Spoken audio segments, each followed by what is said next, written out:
Hey guys, what's going on? Back here for another game review, and this is a game that I'm really excited to talk about. For today's review, I'm here to talk about Tiny Tina's Wonderlands, the next installment in the Borderlands series, and it's actually set after Tiny Tina's Assault on Dragon Keep, which, if you all remember correctly, was DLC for Borderlands 2.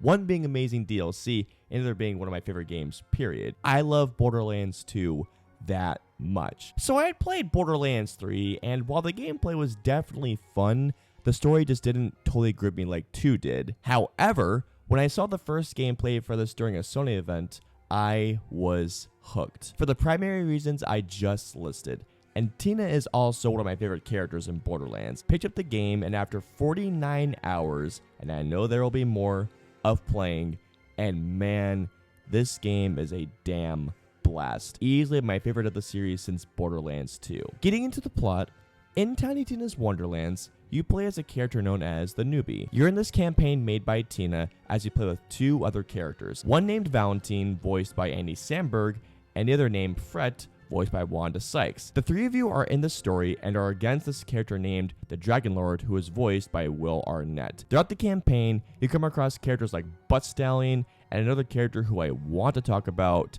And yeah, I get the game has been out for months, but trust me, this was a huge surprise. I'm just gonna leave it right there. Getting into everything I liked. Obviously, starting off with the graphics and art direction. Tiny Tina's Wonderlands is a gorgeous looking game. Now, it keeps the cel-shaded art style that Borderlands is known for, but for some reason, in this game, at least in my eyes, Borderlands hasn't looked this colorful. And even more so, I loved the range of environments. One that takes you to this medieval-like town, a Jack the Beanstalk-like area. This was my favorite area of the game, by the way. An area that could easily be from, let's say, a Halloween DLC to a deep sea area. Each area is bursting with color and so much personality. Honest to God, easily the best that Borderlands has ever looked. On to the gameplay. This is the best that Borderlands has been, but I will say to a fault. It is your typical Borderlands gameplay, but with a twist. In between areas, there's a top-down view like you're playing one of the old Pokemon games, going to the extent of actual random encounters. Otherwise, it's pretty much the same. Go to an area, kill enemies, collect loot, rinse and repeat. This time, however, it's just as addictive as it ever has been. The gameplay was so much fun that I had a hard time putting it down. Something else that I found myself enjoying a lot this time around was the story. Now here's the thing with Borderlands stories. Borderlands 1 I thought had a great story, but a terrible ending. Borderlands 2 not only had a great story, but a kick-ass ending. Borderlands 3 easily had the worst story.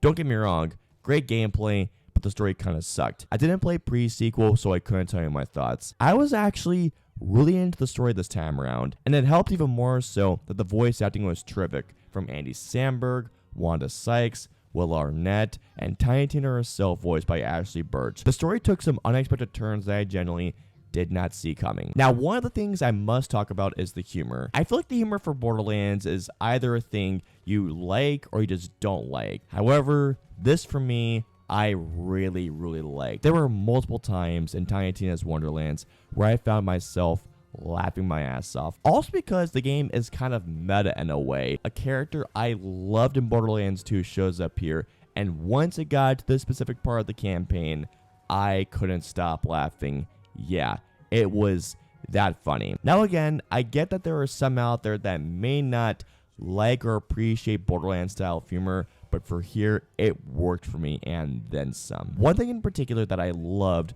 was the customization and the amount of customization for your character. Now sure, in previous Borderlands games there is customization, but there wasn't this much. You can not only choose how your character looks, but your personality type, character class, even so much as choosing your character's voice pitch. This is the first Borderlands games where it really felt like you could make your character your own, and I loved that. I made my character sound like such a smart ass, and there were lines of dialogue that had me cracking up. And most of all, the replay value. Now, I've already put in about 49 hours of gameplay into this game, but there are so many other things I haven't even completed in terms of side quests. So far, this game doesn't have a new game plus, but I noticed coming soon. But once that new game plus is in, I can already see that getting probably closer to about maybe 80 hours of gameplay. And there's DLC out, so I'd probably 10 to 20 hours more. Now on to my issues. There's only really 2 issues I could think of, well actually 3. One of them is the menu interface.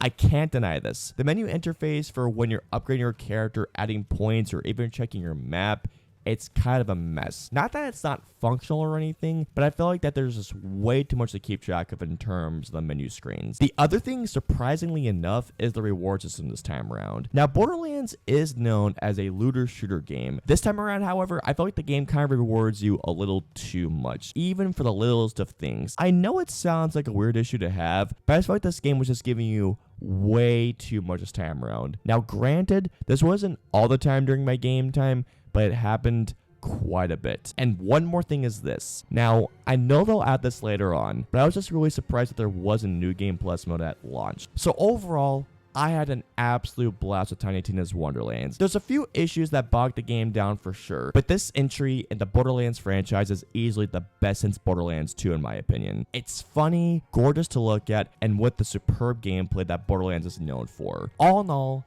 I'm going to give Tiny Tina's Wonderlands an 8.5 out of 10. Tiny Tina's Wonderlands, simply put, is just chaotic, batshit fun. If you're a fan of Borderlands games, pick this up. If you loved the Assault on Dragon Keep DLC from Borderlands 2, pick this one up even more so. So comment down below and let me know, what did you guys think of Tiny Tina's Wonderlands? Did you like the game or did you even hate the game? Let me know below. If you guys want to follow me on social media, I'm on Facebook, Twitter, Instagram, and Twitch. I'm also on Snapchat, so if you guys want to follow me on all those social media platforms, all the links in the username are in the description below. That's going to wrap it up for my review of Tiny Tina's Wonderlands. I hope you all enjoyed it. If so, please hit that like button, also subscribe, and don't forget that notification bell for when my latest video game review goes live. If you guys want to see any of my previous 2 video game reviews, please click to the left or right side of the screen. And of course, until my next game review goes live, I'll see you all next time.